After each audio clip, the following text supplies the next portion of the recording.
মেয়ে যারা আছে, মেয়ে নারী, তাদের জন্য পর্দার বিধান করছে না? মেয়েদের দাম বেশি না ছেলেদের দাম বেশি ইসলামে? বলেন তো।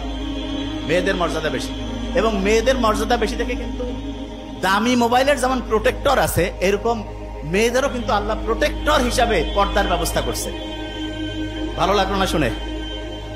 মেয়েদের কি করছে? পর্দার ব্যবস্থা। তা আমরা এটা করি না কেন?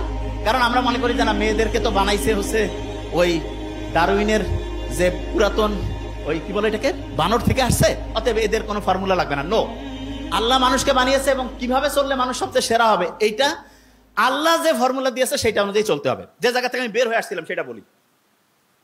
সারা পৃথিবীতে মুসলমানরা যে পিছায় পড়লো, এইটার সবচাইতে বড় তিনটা কারণ আছে। সবচেয়ে বড় তিনটা কারণ।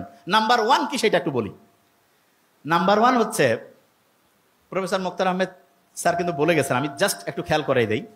নাম্বার ওয়ান হচ্ছে, আমরা দুনিয়াতেও যে সেরা হইতে পারি এই চিন্তাটা আমাদের মধ্যে নাই। আমাদের মধ্যে একটা চিন্তা আসছে যে না, দুনিয়া যদি আমি সেরা হই তাহলে আমি আখেরাতে বোধহয় আমাদের কমতি পড়বে। নো, দুনিয়া আমি সেরা হইতে পারি, আখেরাতেও আমি সেরা হইতে পারি।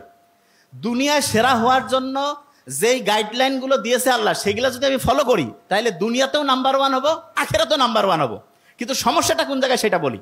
আমরা 5 ওয়াক্ত নামাজ পড়ি, কিন্তু নামাজের পরে যে আল্লাহ বলছে যে তুমি তোমার রিজিক অন্বেষণে বেড়ায় যাও, কাজ করো, এই কাজটা করি না। তার মানে নামাজ পড়লাম কিন্তু তারপরের অংশটা অর্ধেক মানলাম, অর্ধেক মানলাম না।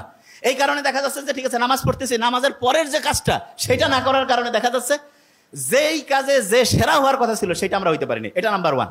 নাম্বার টু কি, আমরা লিডার ঠিকভাবে তৈরি করতে পারি নাই। লিডার, মুহাম্মদ সাল্লাল্লাহু আলাইহি ওয়াসাল্লাম ছিল শ্রেষ্ঠ লিডার, এই জন্য ওই সময়ের জামানাটা ছিল সবচেয়ে সেরা।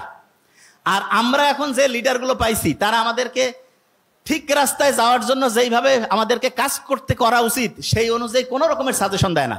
তারা শিখায় দেয় যে তুমি হচ্ছ খুবই দাস, খুবই নিচু স্তরের, খুবই নিম্ন শ্রেণীর।